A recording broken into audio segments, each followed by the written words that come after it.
മിയാവാക്കിയിലേക്ക് വന്ന വളരെ യാദൃശ്യമായിട്ടാണ്. ഞാൻ മിയാവാക്കിയിലേക്ക് വരാനായിട്ട് അങ്ങനെ അന്വേഷിച്ച് വന്ന ഒരാളല്ല. നടുന്നതല്ലാതെ മരങ്ങൾ വളരുന്നില്ല എന്ന് അറിയുന്നുണ്ടെങ്കിലും വേറെ ഒന്നും ചെയ്യാനില്ലാത്തതുകൊണ്ട് വീണ്ടും നട്ടുകൊണ്ടിരിക്കുകയാണ്. അങ്ങനെ ഒരു 10 വർഷത്തോളം നട്ട് കഴിഞ്ഞപ്പോഴാണ് ഇതേതാണ്ട് വളരുകയില്ലായെന്ന് ബോധ്യമായ സമയത്ത് ഇനി എന്ത് ചെയ്യുന്ന ആലോചിച്ചുകൊണ്ടിരിക്കുകയാണ്. അപ്പോഴും നടുന്നുണ്ട്. അപ്പോഴാണ് ഈ യാദൃശ്യമായിട്ട് മിയാവാക്കി മോഡലിനെ കുറിച്ച് കേൾക്കുന്നത്.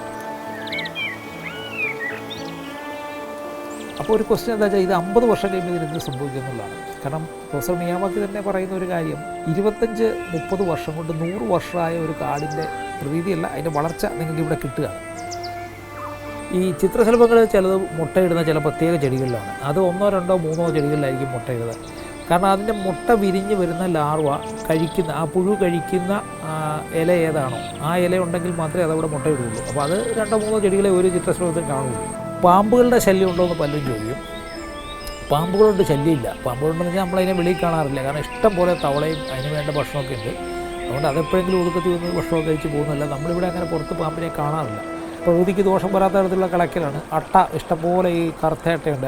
കരിയിലൊക്കെ അതാണ് തിന്ന് മണ്ണിലേക്ക് ചേർക്കുന്നത്. നിങ്ങളിപ്പോൾ മഴ പെയ്ത് കഴിയുമ്പോൾ എവിടെ നോക്കിയാലും ഈ അട്ടയെ കാണാം. അത് ആ ഒരു ഉപദ്രവം ഇല്ലാത്തൊരു ജീവിയാണ്. നമ്മളറിയാതെ അതിനെ കയറി ചവിട്ടിയാൽ അത് മുറിഞ്ഞു പോകും. വീണ്ടും ആ മുറിഞ്ഞ കഷ്ണം ജീവിച്ചു വരും. നമ്മൾ ശ്രദ്ധിച്ചൊക്കെ നടന്നാൽ മതി, അതിനെ ഉപദ്രവിക്കാതെ. ഒന്നും തിരിച്ചൊന്നും ചെയ്യുന്നതല്ല. അതേപോലുള്ള ഒരുപാട് പ്രാണികളും കാര്യങ്ങളൊക്കെ ഉണ്ട്. അതൊക്കെ ഇങ്ങനെ ഇതിൻ്റെ ഇടയ്ക്കൂടെയൊക്കെ നടന്നു പോകുന്നു.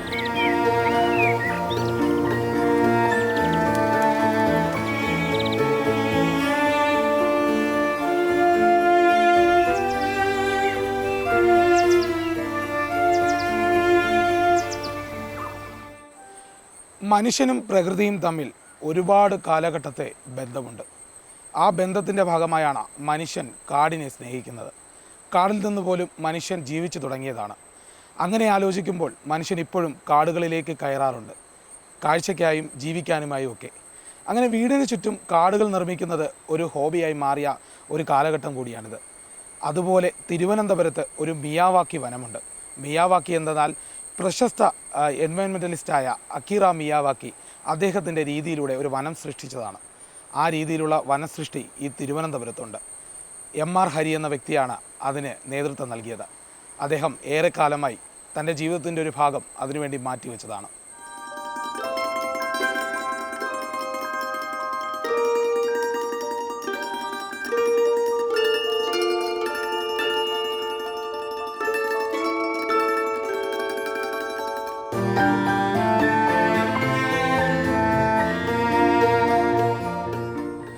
മിയാവാക്കിയിലേക്ക് വന്ന വളരെ യാദൃശ്യമായിട്ടാണ്. ഞാൻ മിയാവാക്കിയിലേക്ക് വരാനായിട്ട് അങ്ങനെ അന്വേഷിച്ച് വന്ന ഒരാളല്ല.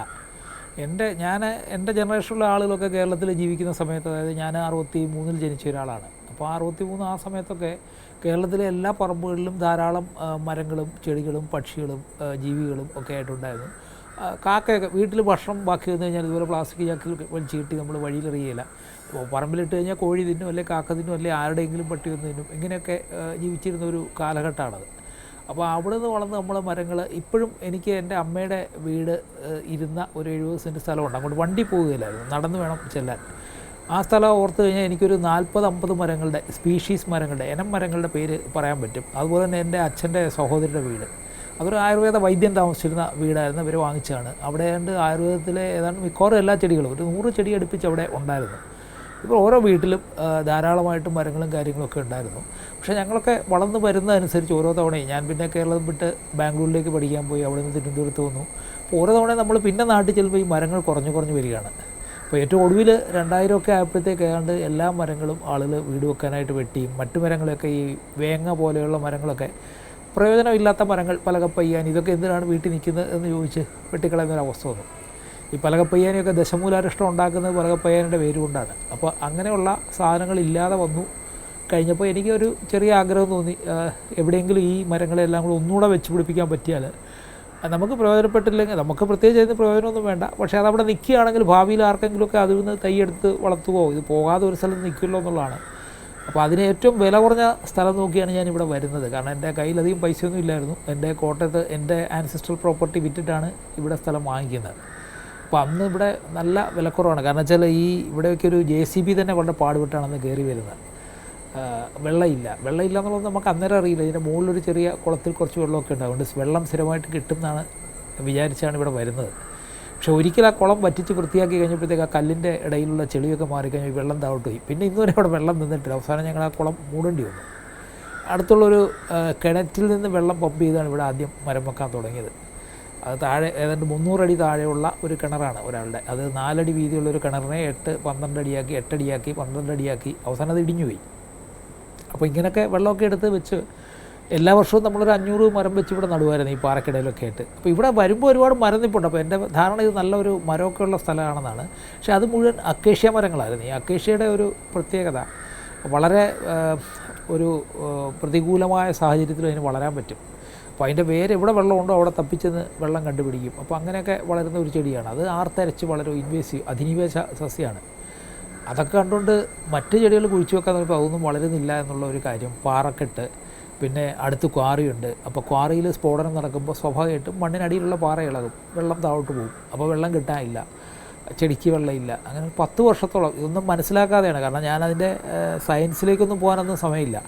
രാവിലെ ഒരു 6 മണിയാകുമ്പോൾ ഇവിടെ എത്തും. അതിന് സിറ്റിയിൽ നിന്ന് 12 കിലോമീറ്റർ ഉണ്ട്. അപ്പോൾ സിറ്റിയിലെ വീട്ടിൽ നിന്ന് ഇങ്ങോട്ട് വരുന്ന ഒരു 5:30 ആകുമ്പോൾ പോന്നാൽ 6 മണിയാകുമ്പോൾ ഇവിടെ വരും. ഒരു 8 മണി വരെ ഇവിടെ എനിക്ക് അന്ന് രഘുനാഥൻ ചേട്ടൻ ഇവിടെ സഹായിക്കുന്ന ഒരാളുണ്ട്. അദ്ദേഹമൊക്കെ ആയിട്ട് ഞങ്ങൾ ഇതുവഴി നടന്ന് മരമൊക്കെ വെക്കും. 8 മണിയാകുമ്പോൾ തിരിച്ച് ഞാൻ ഓഫീസിൽ പോകും. വീട്ടിൽ ചെന്ന് 8:30 ആകുമ്പോൾ ഓഫീസിലേക്ക് പോകും. അപ്പോൾ ഈ 2 മണിക്കൂറാണ് ഇവിടെ ചെയ്തത്. പിന്നെ ശനിയോ ഞായറോ ഒക്കെയാണ് പിന്നെ ഇവിടെ കൂടുതൽ ചിലവാക്കുന്നത്. അപ്പം നടുന്നതല്ലാതെ മരങ്ങൾ വളരുന്നില്ല എന്ന് അറിയുന്നുണ്ടെങ്കിലും വേറെ ഒന്നും ചെയ്യാനില്ലാത്തതുകൊണ്ട് വീണ്ടും നട്ടുകൊണ്ടിരിക്കുകയാണ്. അങ്ങനെ ഒരു 10 വർഷത്തോളം നട്ട് കഴിഞ്ഞപ്പോഴാണ് ഇതേതാണ്ട് വളരുകയില്ല എന്ന് ബോധ്യമായ സമയത്ത് ഇനി എന്ത് ചെയ്യുമെന്ന് ആലോചിച്ചുകൊണ്ടിരിക്കുകയാണ്. അപ്പോഴും നടുന്നുണ്ട്. അപ്പോഴാണ് ഈ യാദൃശ്യമായിട്ട് മിയാവാക്കി മോഡലിനെ കുറിച്ച് കേൾക്കുന്നത്. അപ്പോൾ അന്നത്തെ ഒരു പ്രതിസന്ധി എന്ന് പറഞ്ഞാൽ മിയാവാക്കിയെക്കുറിച്ച് അധികം കാര്യങ്ങൾ ഇംഗ്ലീഷിൽ ഇല്ല. ഉള്ളതൊക്കെ ജാപ്പനീസ് ഭാഷയിൽ കുറച്ചൊക്കെ ഉണ്ട്. അത് വെബിലേക്ക് അങ്ങനെ നമ്മുടെ വെബിൽ അത് കിട്ടുന്നില്ല. ഇംഗ്ലീഷിൽ ആപ്പാടെ ഉണ്ടായിരുന്ന ഒരു ടെഡ് ടോക്കിൽ ശുഭേന്ദു ശർമ്മ നടന്ന ഒരു പ്രഭാഷണമാണ്. അതിൽ വളരെ കാര്യമായിട്ട് അദ്ദേഹം കുറേ കാര്യങ്ങൾ പറയുന്നു. പക്ഷേ മെത്തഡോളജി എങ്ങനെയാണ് ഇത് നടുന്നത്, എന്താണ് ചെയ്യുന്നതെന്നുള്ള കാര്യം പറയുന്നില്ല. കുറച്ച് കാര്യങ്ങൾ അദ്ദേഹത്തിൻ്റെ വെബ്സൈറ്റിലുണ്ടായിരുന്നു.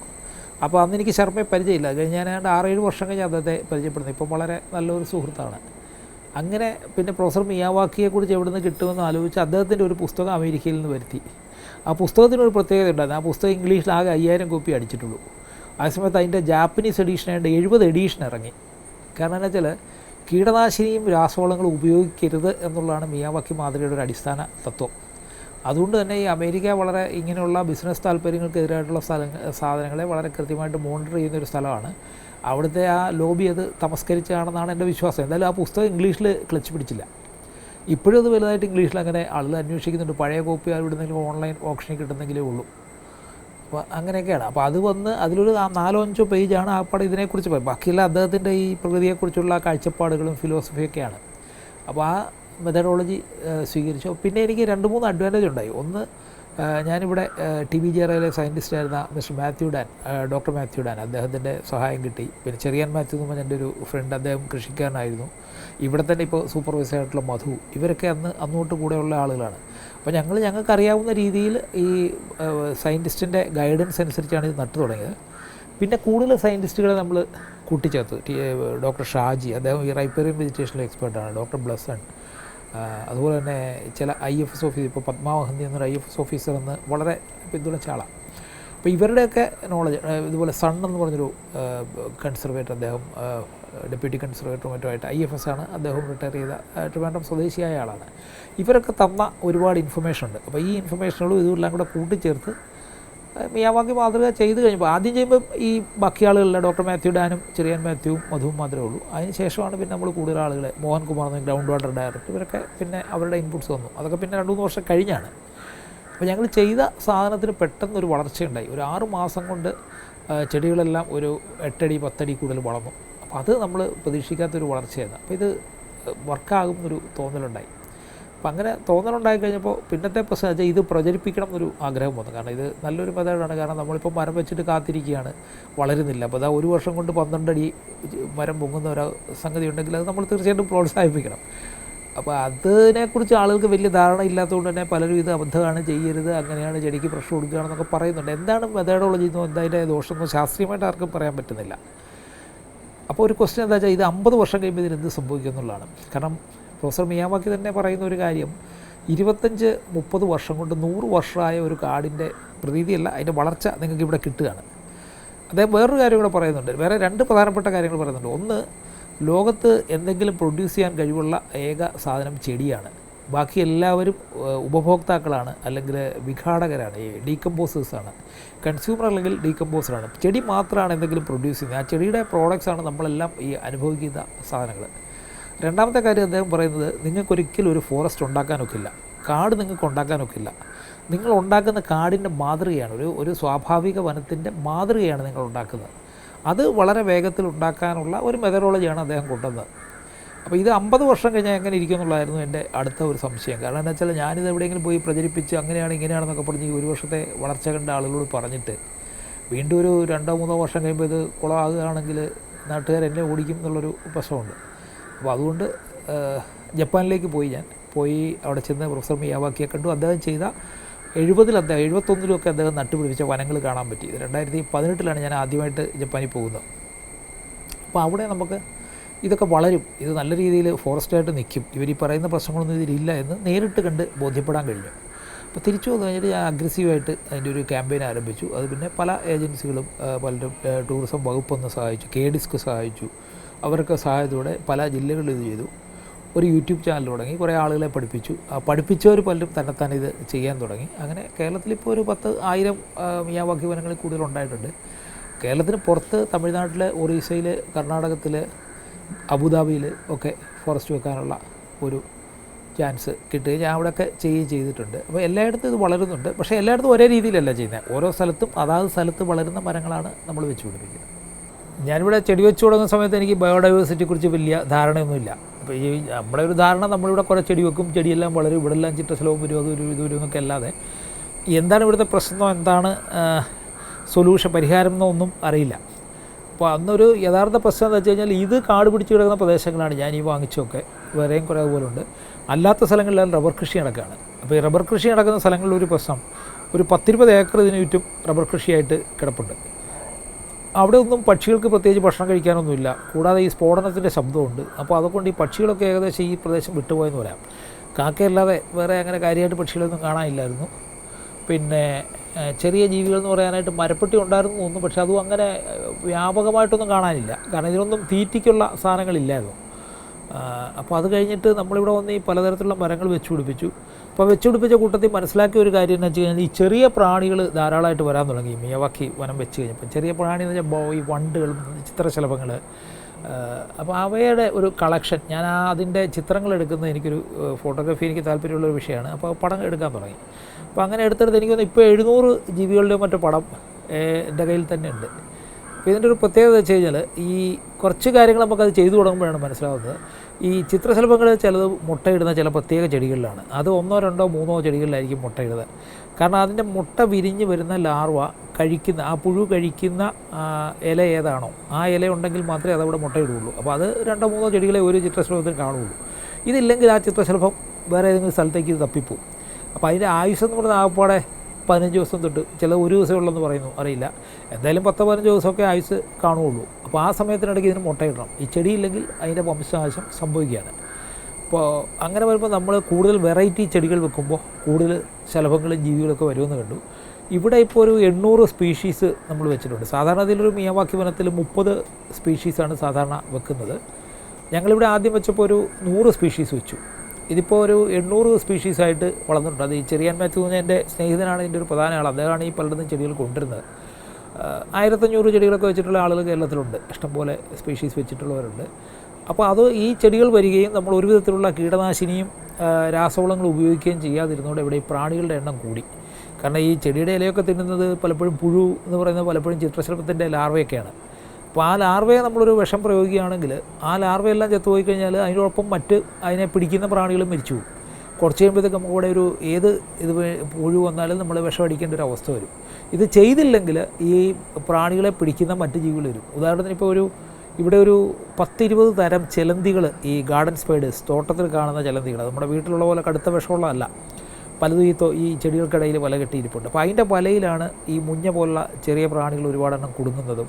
അതുപോലെ അത് ഇതിനെയൊക്കെ പിടിച്ചു വെച്ച് തിന്നുന്ന കാണാം. ഇപ്പോൾ ഒരു കടന്നൽ ഒരു ദിവസം ഇവിടെ ഈ ചിത്രശലഭത്തിൻ്റെ ലാർവയെ പിടിച്ച് തിന്നുന്ന വിഷൽ പലപ്പോഴും, അതുപോലെ തന്നെ പ്രേയിങ് മാൻറ്റിസ്, ഇങ്ങനെയുള്ള ജീവികൾ അങ്ങോട്ടും ഇങ്ങോട്ടുള്ളൊരു ആക്രമണം നടക്കുന്നുണ്ട്. അപ്പോൾ ആ ആക്രമണത്തിൽ ഇവിടുത്തെ ഈ കീടബാധയെ നമുക്ക് നിയന്ത്രിക്കാൻ കഴിയുന്നുണ്ട്. നമ്മളൊന്നും ചെയ്യണ്ട. ഇതിൽ വലിയ അത്ഭുതമൊന്നുമില്ല. നമ്മൾ കാട്ടിൽ പോകുമ്പോൾ നോക്കിയാൽ മതി. കാട്ടിൽ നിറയെ മരങ്ങളുണ്ട്, ജീവികളുണ്ട്. ആരും വളമിടുന്നില്ല, വിഷം തളിക്കുന്നില്ല. പക്ഷേ അവിടുത്തെ ഇലകൾക്കൊന്നും വലിയ കേടുവരുന്നില്ല. ഇലയും മരമൊക്കെ അതുപോലെ തന്നെ ഇൻടാക്റ്റായിട്ട് നിൽക്കുന്നുണ്ട്. അത് തന്നെയാണ് ഇവിടെയും സംഭവിക്കുന്നത്. നമ്മൾ പ്രകൃതി അതിൻ്റെ വഴിക്ക് വിടുക, നമ്മളതിൽ കൂടുതൽ ഇടപെടാതിരിക്കുക. അപ്പോൾ പ്രകൃതി തന്നെ ഒരു നിയന്ത്രണം കൊണ്ടുവന്നോളും. അപ്പോൾ അങ്ങനെ വന്ന് ഇപ്പോൾ ഇവിടെ ഒരുപാട് ചെറിയ ചെറിയ ജീവികൾ ഇഷ്ടംപോലെ, മുള്ളമ്പന്നി അടക്കമുള്ള സാധനങ്ങൾ വന്നു തുടങ്ങിയിട്ടുണ്ട്. മരപ്പട്ടി ഇഷ്ടംപോലെ ഉണ്ട്. കുരങ്ങിടയ്ക്ക് വരും. കുരങ്ങ് എന്ന കുരങ്ങിൻ്റെ സ്വഭാവം കാണിക്കും. അവൻ ഈ മാവിലൊക്കെ ഇരുന്നിട്ട് മാങ്ങയൊക്കെ പറിച്ചിട്ട് താഴോട്ട് ചാടിയിട്ട് ഇവിടെ ഒരു കൂജ അരിപ്പുണ്ട്, അതിൻ്റെ ഗ്ലാസ് എടുത്ത് തലത്തൊന്ന് അടിച്ചൊടി പൊട്ടിക്കും. അപ്പോൾ നമ്മൾ ആ ഒരു ഗ്ലാസ് കുരങ്ങൻ നമ്മുടെ കൂജയുടെ ഗ്ലാസ് പൊട്ടിച്ചു എന്ന് പറഞ്ഞ് വിഷമിച്ച് അതിൻ്റെ പുറകെ ഓടിയിട്ട് കാര്യമില്ല. നമ്മുടെ കയ്യിൽ താഴെ വീണ് പൊട്ടിയാലും ഇത് തന്നെയാണ് സംഭവിക്കുന്നതെന്ന് വിചാരിച്ച് വേറൊരു ഗ്ലാസ് മേടിച്ച് വെക്കുക. ഇതാകപ്പാടെ ആണ്ടിൽ ഒരു ദിവസമോ 2 ദിവസമോ ആയിരിക്കും ഇതുവഴി വരുന്നത്. അപ്പോൾ വരുന്ന എല്ലാ ദിവസവും ഗ്ലാസ് പൊട്ടിക്കുകയില്ല. ചിലപ്പം അവന് തോന്നുകയാണെങ്കിൽ പൊട്ടിക്കും, ചിലപ്പോൾ പത്രം എല്ലാം വലിച്ചു കീറും. അങ്ങനെ കുറച്ച് കാര്യങ്ങളൊക്കെ പുറത്ത് ചെയ്തിട്ട് പോകും. അപ്പോൾ അതൊക്കെ അതിൻ്റെ കൂട്ടത്തിലൊക്കെ നടന്നു പോട്ടെ എന്ന് വിചാരിച്ച് നമ്മളൊരു കാറ്റടിച്ചു അല്ലെങ്കിൽ ഒരു മരത്തിൻ്റെ കൊപ്പൊടിഞ്ഞു വീണെന്ന് പറയുന്ന പോലെ അതിനെ കാണേണ്ട കാര്യമുള്ളൂ. പാമ്പുകളുടെ ശല്യം ഉണ്ടോ എന്ന് പലരും ചോദിക്കും. പാമ്പുകളുണ്ട്, ശല്യമില്ല. പാമ്പുകളുണ്ടെന്ന് വെച്ചാൽ നമ്മളതിനെ വെളിയിൽ കാണാറില്ല. കാരണം ഇഷ്ടം പോലെ തവളയും അതിന് വേണ്ട ഭക്ഷണമൊക്കെ ഉണ്ട്. അതുകൊണ്ട് അതെപ്പോഴെങ്കിലും ഒതുക്കത്തി വന്ന് ഭക്ഷണമൊക്കെ കഴിച്ച് പോകുന്നതല്ല. നമ്മളിവിടെ അങ്ങനെ പുറത്ത് പാമ്പിനെ കാണാറില്ല.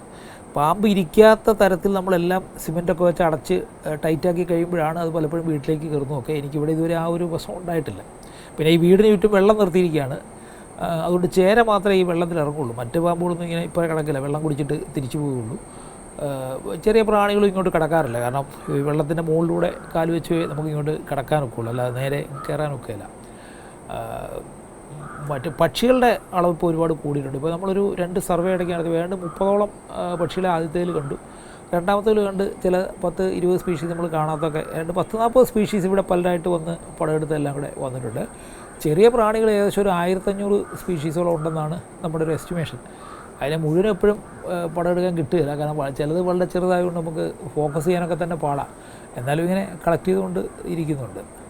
വളർത്തുന്നത് നമ്മൾ ഒരു വെച്ചൂർ പശു 2-3 പശുക്കളെ വളർത്തുന്നുണ്ട്. ഈ നാടൻ പശുക്കളെ, കാരണം ഈ മണ്ണിൻ്റെ വളം വർദ്ധിപ്പിക്കുന്നതിൽ ഈ നാടൻ പശുക്കൾക്ക് വലിയൊരു പങ്കുണ്ട്. അതിൻ്റെ ചാണകത്തിൽ ധാരാളം ഈ മൈക്രോബ്സിൻ്റെ അംശം വളരെ കൂടുതലാണ്. അപ്പോൾ നമ്മുടെ വിദേശ പശു നമ്മുടെ മണ്ണിൽ അതിൻ്റെ ചാണകം അത്ര യോജിച്ചല്ല. അപ്പോൾ അതുകൊണ്ട് പശുക്കളുണ്ട്, ആടുണ്ട്, നാടൻ ആടുണ്ട്, കോഴിയുണ്ട്. കാരണം ഈ കോഴിയൊക്കെ മണ്ണിളക്കുന്നതൊക്കെ ഒരുതരം പ്രകൃതിക്ക് ദോഷം വരാത്ത തരത്തിലുള്ള കളക്കലാണ്. അട്ട ഇഷ്ടംപോലെ, ഈ കറുത്ത അട്ടയുണ്ട്. കരിയിലൊക്കെ അതാണ് ഇന്ന് മണ്ണിലേക്ക് ചേർക്കുന്നത്. നിങ്ങളിപ്പോൾ മഴ പെയ്ത് കഴിയുമ്പോൾ എവിടെ നോക്കിയാലും ഈ അട്ടയെ കാണാം. അത് ഒരു ഉപദ്രവം ഇല്ലാത്തൊരു ജീവിയാണ്. നമ്മളറിയാതെ അതിനെ കയറി ചവിട്ടി അത് മുറിഞ്ഞു പോകും. വീണ്ടും ആ മുറിഞ്ഞ കഷ്ടം ജീവിച്ചു വരും. നമ്മൾ ശ്രദ്ധിച്ചങ്ങ് നടന്നാൽ മതി, അതിനെ ഉപദ്രവിക്കാതെ. ഒന്നും തിരിച്ചൊന്നും ചെയ്യുന്നതല്ല. അതേപോലുള്ള ഒരുപാട് പ്രാണികളും കാര്യങ്ങളൊക്കെ ഉണ്ട്. അതൊക്കെ ഇങ്ങനെ ഇതിൻ്റെ ഇടയ്ക്കൂടെയൊക്കെ നടന്നു പോകുന്നു. കുറേ ചെറിയ നമുക്ക് എന്തെങ്കിലും കഴിക്കാൻ കിട്ടുന്ന മാവും പപ്പായൊക്കെ ഇതിനിടയ്ക്കുണ്ട്. അതങ്ങനെ ഒരു കൃഷിയായിട്ട് നമ്മളത് ചെയ്യുന്നില്ല. കാരണം എന്താ വെച്ച് കഴിഞ്ഞാൽ ചേനയൊക്കെ ഇവിടെ വളർന്നിട്ട് ആ ചേന തന്നെത്താനെ ഉണങ്ങിപ്പോയിട്ട് വീണ്ടും വളരുന്നതാണ്. ഇപ്പോൾ വെയിൽ കിട്ടാത്തതുകൊണ്ടാണ് ആ ചേനയൊക്കെ അത്രയും പൊങ്ങി വരുന്നത് അവിടെ. അപ്പോൾ അതുപോലെ ഇഞ്ചി മഞ്ഞളൊക്കെ ഇതിനിടയ്ക്ക് പലയിടത്തും തണൽ വേണ്ടെടുത്ത് തണൽ സാധനങ്ങൾ അങ്ങനെ ഇത് ചെയ്യുന്നുണ്ട്. ആയുർവേദത്തിലെ ഒരു പ്രയോഗം തന്നെ ഈ ജഗത്യേവ അനൗഷധം എന്നാണ്. ലോകത്ത് ഔഷധമല്ലാത്ത ഒരു ചെടിയില്ലെന്നാണ്. അപ്പോൾ നമ്മൾ അതിൻ്റെ എന്താണ് അതിൻ്റെ ഉപയോഗം എന്ന് നമ്മൾ മനുഷ്യർക്ക് അറിയാൻ വയ്യ എന്നാണ് പറയുന്നത്. അത് ആക്ച്വലി ഒരു പരിധിവരെ സത്യമാണ്. ഞാൻ നേരത്തെ പറഞ്ഞ ഡോക്ടർ മാത്യു ഡാൻ 40 വർഷമായിട്ട് ഈ ചെടികളുടെ മരുന്നിനെക്കുറിച്ച് TBJRയിൽ ഗവേഷണം നടത്തുന്ന ഒരു വിങ്ങുണ്ട്. അതിൻ്റെ ഹെഡായിട്ടിരുന്ന ആളാണ്. അപ്പോൾ അദ്ദേഹം പല ചെടികളെക്കുറിച്ചും ഇതിൻ്റെ ഔഷധ ഗുണങ്ങളെക്കുറിച്ചും പറയും. നമ്മളിതൊക്കെ കേട്ടിട്ടുണ്ടെന്നുള്ളതേ ഉള്ളൂ, നമുക്കറിയില്ല. പക്ഷേ ഇഷ്ടം പോലെ ഈ 800 സ്പീഷീസിൽ എനിക്ക് തോന്നുന്നത് ഏതാണ്ട് ഒരു 10-500 സ്പീഷീസും ഏതെങ്കിലും തരത്തിൽ ഉപയോഗമുള്ളതായിരിക്കും. എസ്പെഷ്യലി ചെറിയ ചെടികളൊക്കെ. ഞാൻ ഈ ആയുർവേദ വൈദ്യന്മാരൊക്കെ വരികയും സംസാരിക്കുകയൊക്കെ ചെയ്യുമ്പോൾ അവർ പലപ്പോഴും ഈ കാണുന്ന ചെടികളെക്കുറിച്ച് ഇന്നതിന് കൊള്ളാം എന്നൊക്കെ പറയാറുണ്ട്. നോക്കുമ്പോൾ ധാരാളം മരുന്ന് ചെടികൾ എന്ന് പറയുന്ന നേരം ധാരാളമുണ്ട്. അല്ലാതെ നമുക്ക് ട്രഡീഷണലി അറിയാവുന്ന താന്നിയും നെല്ലിയൊക്കെ പോലെയുള്ള മരങ്ങൾ, കടുക്കായും ഒക്കെ പോലെയുള്ള മരങ്ങൾ അങ്ങനെ തന്നെ ഉണ്ട്. ആല്, നാൽപ്പാമരം, മറ്റേത് അങ്ങനെയൊക്കെയുള്ള സാധനങ്ങൾ. ശരിക്കും ഞങ്ങളൊരു 2 വർഷം മുമ്പ് ഇതൊരു മിയാവാക്കി നേച്ചർ ലാബ് എന്നുള്ള പേരിൽ ഒരു നേച്ചർ ലാബായിട്ട്, അതായത് പ്രകൃതിയെക്കുറിച്ച് പഠിക്കാൻ താല്പര്യമുള്ളവർക്ക് വന്ന് പഠിക്കാനുള്ള, കണ്ടു പഠിക്കാനുള്ള ഒരു സ്ഥലം എന്നുള്ള രീതിയിൽ ഒരു പദ്ധതി കൊണ്ടുവന്നായിരുന്നു. പക്ഷേ അത് പൂർണ്ണ രൂപത്തിൽ ഇപ്പോഴും ആയില്ല. അതിൻ്റെ കുറേ ഭാഗങ്ങളൊക്കെ ചെയ്തു. കാരണം കുട്ടികൾക്ക് ഇപ്പോൾ ക്യാമ്പ് ചെയ്യാനുള്ള സൗകര്യം ഇപ്പോഴും ഇല്ല. ഒരു രാത്രിയൊക്കെ വന്ന് താമസിച്ച് എന്താണ് ഇപ്പോൾ ഈ ഫോറസ്റ്റിൽ പോയി കഴിയുമ്പോൾ ഇപ്പോൾ ഒരുപാട് അപകടങ്ങളും പ്രശ്നങ്ങളും വരുന്നുണ്ട്. അപ്പോൾ അതിന് മുന്നോടിയായിട്ട് ഒരു വളരെ കമ്പോസ്ഡായിട്ടൊരു ചെറിയ ഒരു പ്രോഗ്രാം കുട്ടികൾക്കായിട്ട് ശാന്തമായിട്ട് അവർക്ക് വന്നിരുന്ന് രാത്രിയിൽ പ്രകൃതിയുടെ ശബ്ദം, ഇപ്പോൾ ഈ ചീവീടിൻ്റെ ശബ്ദം ഇപ്പം കേൾക്കുന്നുണ്ട്. അപ്പോൾ ഇതേപോലെ തവളയുടെ ശബ്ദം ഇങ്ങനെ രാത്രിയാകുമ്പോഴത്തേക്ക് കുറേ ഇവിടെ ഫുൾ ടൈം അങ്ങനത്തെ എന്തെങ്കിലുമൊക്കെ ശബ്ദം കാണും. പണ്ട് ഈ പാറ പൊട്ടിക്കുന്ന ശബ്ദം മാത്രമേ ഉണ്ടാകുന്നുള്ളൂ. അപ്പോൾ അതൊക്കെ കേൾക്കാനും പഠിക്കാനും പ്രകൃതി എങ്ങനെയാണ് എന്നുള്ളത് ഒന്ന് മനസ്സിലാക്കാനുള്ളൊരു അവസരം കുട്ടികൾക്ക് കൊടുക്കണം എന്നുള്ളൊരു പ്ലാൻ ഉണ്ടായിരുന്നു. ഇപ്പോൾ പല സ്കൂളുകളിൽ നിന്നും കുട്ടികളെ കൊണ്ടുവരുന്നുണ്ട്. അപ്പോൾ ഞങ്ങൾക്കതിൽ 2 പ്രശ്നമാണുള്ളത്. ഒന്ന് 30 കുട്ടികൾ കൂടുതൽ വന്നു കഴിഞ്ഞാൽ അവരോട് നമുക്ക് പറഞ്ഞു കൊടുക്കാൻ പാടാം. അപ്പോൾ ഇപ്പോൾ അതിനൊരു മൊത്തത്തിലൊരു ഇലക്ട്രോണിക് സംവിധാനം ഉണ്ടാക്കാൻ നോക്കുകയാണ്. ഒരു മൊബൈൽ ആപ്പ് വഴി ഈ ഒരു 10-80 വീഡിയോയിലൂടെ ഇവിടെ ഓരോ സ്ഥലത്തും പണ്ട് എങ്ങനെയായിരുന്നു എന്ന് കാണിച്ചു കൊടുക്കുക. ഇപ്പോൾ നമ്മൾ പറയുമ്പോൾ നമുക്ക് പണ്ട് ഇങ്ങനെയായിരുന്നു പറയാനേ ഒക്കുള്ളൂ. അപ്പോൾ പണ്ട് ഈ കുന്ന് എങ്ങനെയായിരുന്നു, ഇവിടെ ഈ സ്ഥലത്ത് എന്തായിരുന്നു, ഇപ്പോൾ അതെങ്ങനെയാണ് ഇരിക്കുന്നതെന്നുള്ള വിഷ്വൽസുമായിട്ട് ആളുകളെ കാണിക്കുന്ന ഒരു പരിപാടി നമ്മളിപ്പോൾ ചെയ്യുന്നുണ്ട്. അത് ഇംഗ്ലീഷ്, ഹിന്ദി, മലയാളം ഭാഷയിൽ ആളുകൾക്ക് പറഞ്ഞു കൊടുക്കാനുള്ളൊരു നോക്കുന്നുണ്ട്.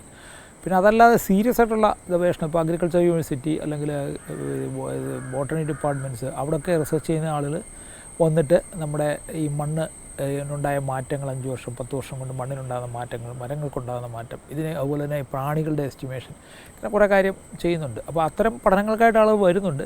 അത് ഓർഗനൈസ്ഡ് ആയിട്ടില്ല. ഓർഗനൈസ്ഡ് ആയിട്ട് ചെയ്യണം എന്നുള്ളൊരിതാണ്. ഇതിനൊരു പ്രശ്നമുള്ളതെന്ന് വെച്ച് കഴിഞ്ഞാൽ ഇതിൻ്റെ ക്യാരിയിങ് കപ്പാസിറ്റി ഉണ്ട്. ഇതിപ്പോൾ ആപ്പാടെ 2.5 ഏക്കർ സ്ഥലമാണുള്ളത്. ഇതിനോട് ചേർന്ന് എൻ്റെ 2 സുഹൃത്തുക്കൾ 50 സെൻറ്റ് വീതം മേടിച്ച് കാടാക്കാൻ ഇട്ടിട്ടുണ്ട്. അവിടെ ആയിട്ടില്ല. അപ്പോൾ ഈ 10,000 സ്ക്വയർ മീറ്ററിൽ ഇത്രയും ചെടി നിൽക്കുന്ന സ്ഥലത്ത് ഒരുപാട് ആളുകൾ വന്നു കഴിഞ്ഞാൽ നമുക്ക് ഈ ചെടിക്ക് തന്നെ ഒരുപാട് പ്രശ്നങ്ങൾ വരും. അപ്പോൾ അതുകൊണ്ട് തന്നെ ദിവസം ഒരു 30-50 പേര് കൂടുതൽ, 30 പേര് കൂടുതൽ നമുക്ക് കൊണ്ടുവരാൻ പാടാണ്. അപ്പോൾ എല്ലാ ദിവസവും ആൾക്ക് പറ്റിയെന്ന് വരികയില്ല. അങ്ങനെ ഒരു പ്രശ്നമുണ്ട്. പിന്നെ ഇവിടെ ഇപ്പം തന്നെ 4-5 പേരാണ് ഇത് നോക്കുന്നത്. അപ്പോൾ കൂടുതൽ ആളുകൾ വരികയാണെങ്കിൽ കൂടുതൽ ആളുകളെ നോക്കാൻ വെക്കാനൊക്കെ ഇല്ല. കാരണം ആൾ കൂടിക്കഴിഞ്ഞാൽ വീണ്ടും ഇതിന് പ്രശ്നങ്ങൾ വരും. ഇത് ആ വൈൽഡായിട്ട് തന്നെ നിർത്തുകയും കുറച്ച് സ്ഥലത്തൂടെ മാത്രം നമ്മൾ പോവുകയും ബാക്കി പ്രകൃതി അതിൻ്റെ വഴിക്ക് വിടുകയും ചെയ്യുക എന്നുള്ളതാണ് ഇവിടെ ചെയ്യാവുന്നൊരു കാര്യം. അതുകൊണ്ടാണ് ഈ കെട്ടിടങ്ങളൊക്കെ വളരെ ചെറിയ കെട്ടിടങ്ങളായിട്ട് പല സ്ഥലങ്ങളിലായിട്ട് വെച്ചിരിക്കുന്നത്. കാരണം ഒരുമിച്ച് വെച്ച് കഴിഞ്ഞാൽ ഇതിൻ്റെ ഏരിയ കൂടിക്കഴിഞ്ഞാൽ ആ പ്രദേശത്തിൻ്റെ സ്വഭാവം മാറിപ്പോവും. അപ്പോൾ ആ ഒരു നിയന്ത്രണം ഉണ്ടാക്കാനായിട്ടാണ് നമ്മളിങ്ങനെ അവിടെ ഇവിടെയൊക്കെ ചെറിയ കോട്ടേജായിട്ടും ഒക്കെ ചെയ്തു വെച്ചിരിക്കുന്നത്. ശരിക്കും നമ്മളവരെ കുറ്റം പറയാൻ ഒക്കുകയില്ല. കാരണം വെച്ച് കഴിഞ്ഞാൽ നമ്മൾ എപ്പോഴും ഇതൊരു പരീക്ഷണം എന്നുള്ള നിലയ്ക്കായിരിക്കും ചെയ്യുന്നത്. അപ്പോൾ അങ്ങനെ ചെയ്യുമ്പോഴത്തേക്ക് ഇതിനൊരു ബജറ്റ് നമുക്ക് കാണും. ഒരു വലിയ തോതിലൊരു പൈസ മുടക്കി നമുക്കിത് ചെയ്യാനൊക്കെ ഇല്ല. പിന്നെ പൈസ മുടക്കുക എന്ന് പറയുന്നതും പൈസ കയ്യിലുള്ളത് കൊണ്ടോ ഇല്ലാത്തതുകൊണ്ടോ ഒന്നുമല്ല. പൈസയെക്കുറിച്ചുള്ള നമ്മുടെ ഒരു എല്ലാം ആപേക്ഷികമാണല്ലോ. അപ്പോൾ നമ്മളിപ്പോൾ ഒരു സ്ക്വയർ ഫീറ്റിൽ മിയാവാക്കി കൃത്യമായിട്ട് ചെയ്യണമെങ്കിൽ ഏകദേശം 400 രൂപ ചിലവ് വരും. ആ 400 രൂപ ചിലവ് വരുന്നതിൽ പ്രധാന ചിലവ് എന്ന് വെച്ചാൽ മണ്ണിൽ നമ്മൾ ചേർക്കുന്ന സോയിൽ കണ്ടീഷണേഴ്സ്, ഒരുപാട് ഓർഗാനിക് ജൈവ വസ്തുക്കൾ നമ്മൾ മണ്ണിൽ ചേർക്കേണ്ടി വരും. അതുപോലെ തന്നെ ചെടികൾ 6 മാസമെങ്കിലും വളർത്തിയ ചെടികളാണ്. അതിൻ്റെ വേര് നന്നായിട്ട് വളർന്നിരിക്കണം. അപ്പോൾ ഇതിനൊക്കെ നമ്മളൊരു കുറേ എഫേർട്ടും കുറേ ചിലവുമൊക്കെ വരുന്നുണ്ട്. അപ്പോൾ ഈ 160 രൂപ ഒരു സ്ക്വയർ ഫീറ്റ് എന്ന് പറയുന്നത് കുറച്ച് കൂടുതലായിട്ടാണ് ആളുകൾ വിചാരിക്കുന്നത്. പക്ഷേ അതിൽ 2-3 കാര്യങ്ങളുണ്ട്. ഒന്നെന്താ വെച്ച് കഴിഞ്ഞാൽ നമ്മൾ ഈ ചെടിയിൽ നിന്ന് കിട്ടുന്ന പ്രയോജനം നമ്മൾ കണക്കാക്കുന്നില്ല. ഇപ്പോൾ 160 രൂപ നമ്മൾ ടൈലിടാനായിട്ട്, ഇറ്റാലിയൻ ടൈലിടാനും ഒക്കെ ആയിട്ട് ആളുകൾ 200-300 രൂപ വരെ ചിലവാക്കുന്നവരുണ്ട്. നല്ല ലോൺ വെച്ച് പിടിപ്പിക്കാനായിട്ട് 100-150 രൂപ ചിലവാക്കുന്നവരുണ്ട്. അതിന് സ്ഥിരമായിട്ട് ലോണിന് എപ്പോൾ മെയിൻ്റനൻസ് നിർത്തുന്നോ അന്ന് ലോൺ തീരും. അപ്പോൾ ഇത് കാടായിട്ട് വളർത്തുമ്പോൾ ശരിക്കും പറഞ്ഞാൽ ഇവിടെ വളരുന്ന മരങ്ങളുടെ എണ്ണം 1 ഏക്കറിൽ സാധാരണഗതിയിൽ 400 ചെടികളാണ് ഈ വനവൽക്കരണത്തിനായിട്ട് ആളുകൾ വെക്കുന്നത്. അത് ഹൈ ഡെൻസിറ്റി എന്നിപ്പോൾ ഒരു മോഡൽ മിയാവാക്കി അനുകരിച്ച് വന്നിട്ടുണ്ട്. അതിലാണെങ്കിൽ ഒരു 1000 ചെടികളാണ് അവർ വെക്കുന്നത്. മിയാവാക്കി മോഡലാണെങ്കിൽ ശരാശരി 16,000 ചെടി നമ്മൾ 1 ഏക്കറിൽ വെക്കും. അതായത് നിങ്ങളിപ്പോൾ മിയാവാക്കി വെക്കുകയാണെങ്കിൽ മറ്റേ രീതിയിൽ മരം വെക്കുന്നതിൻ്റെ 2.5% സ്ഥലം മതി, 2.5%. അതായത് നിങ്ങൾ ഒരു എന്താണ് ഇപ്പോൾ പറയുക, ഒരു 40 ഇരട്ടി, 40-1 സ്ഥലം മാത്രമേ ഉപയോഗിക്കുന്നുള്ളൂ. നിങ്ങൾക്ക് 5 സെൻറ്റ് സ്ഥലം ഉണ്ടെങ്കിൽ അവിടെ നിങ്ങളൊരു 100 സ്ക്വയർ മീറ്ററിൽ വെക്കുന്ന മരം എന്ന് പറഞ്ഞാൽ സാധാരണഗതിയിൽ 40,000 100 സ്ക്വയർ മീറ്റർ വെക്കുന്ന 4,000 സ്ക്വയർ മീറ്റർ വെക്കുന്ന മരത്തിന് തുല്യമായിരിക്കും. അപ്പോൾ അത്രയും നിങ്ങൾക്ക് ലാഭമാണ് ഈ സ്ഥലം. അപ്പോൾ ഇവിടെ നിൽക്കുന്ന മരങ്ങൾ, ഈ മരം നമുക്ക് തരുന്ന ഓക്സിജൻ, ഇത് മണ്ണിൽ നിന്ന് വളരുക. ഈ 16,000 ചെടികൾ ഒരുമിച്ച് വളരുകയല്ലോ 1 ഏക്കർ വെക്കുന്നത്. അതിലൊരു 8,000-7,000 ഒക്കെ വളരും. ആ 7,000 വളർന്നാൽ പോലും 1 ഏക്കറിൽ 1000 വെച്ച് 500 വളരുന്നതിനേക്കാൾ എത്രയോ കൂടുതലാണ്. എന്ന് മാത്രമല്ല ഈ വളർച്ചയുടെ വേഗത കൂടുതലാണ്, അതിൻ്റെ ഗ്രീനറി കൂടുതലാണ്, അതിൻ്റെ മറ്റ് സൗകര്യങ്ങൾ കൂടുതലാണ്, മണ്ണിലേക്ക് വെള്ളം താഴുന്ന വളരെ കൂടുതലാണ്.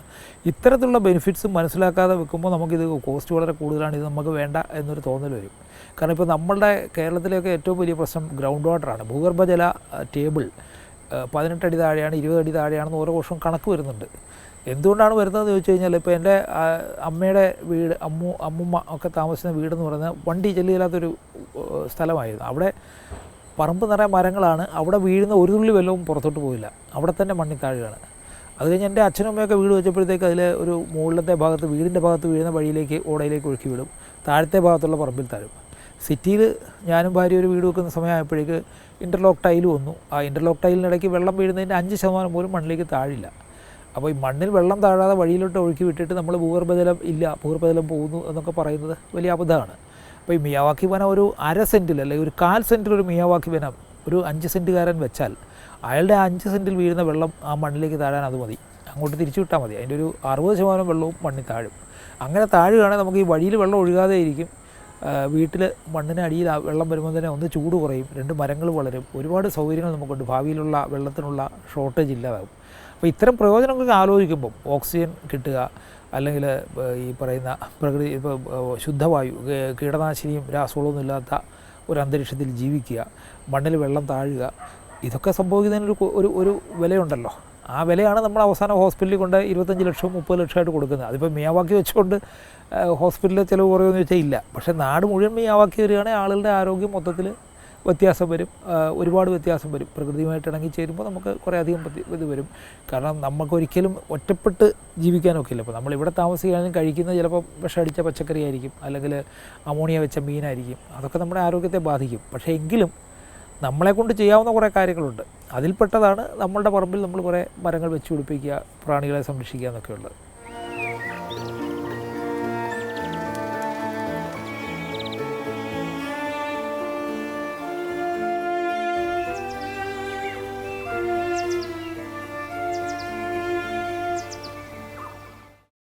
ഏറ്റവും പുതിയ വാർത്തകളും വിശേഷങ്ങളും വിരൽ തുമ്പിലറിയാൻ സീ മലയാളം ന്യൂസ് എല്ലാ ഡിജിറ്റൽ പ്ലാറ്റ്ഫോമുകളിലും ലഭ്യം.